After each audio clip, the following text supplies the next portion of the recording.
দেশটা তখনও অত শত জিততে শেখেনি। আরে জেতা কি, তখন অমন ছক্কা দেখাও ছিল স্বর্গ পাবার মতো।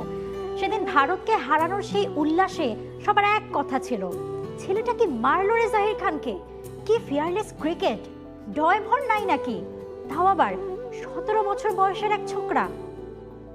জানেন তামিম, আপনার সেই ছক্কার চর্চা গ্রামের চায়ের দোকান থেকে মা চাচিদের হেসেল অবধি গিয়েছিল। স্কুলে স্কুলে সেদিন স্যার ম্যাডামরা আপনার অকুতোভয় শটটাকে দৃষ্টান্ত করে ছেড়েছিল। তখনকার ক্রিকেট ভক্তরা অঙ্ক গোনা শুরুই করত 3-4 থেকে, কারণ 1-2 তো আসে আর যায় অবস্থা।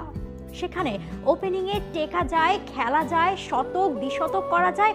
বাংলাদেশ এ তো আপনাকে দেখেই জানলো। 17 বয়সের সেই দুঃসহ সময় থেকে এরপর আপনি পাড়ি দিলেন পরিপক্ক হতে। তখন বাংলাদেশ দেখলো আরেক তামিমকে।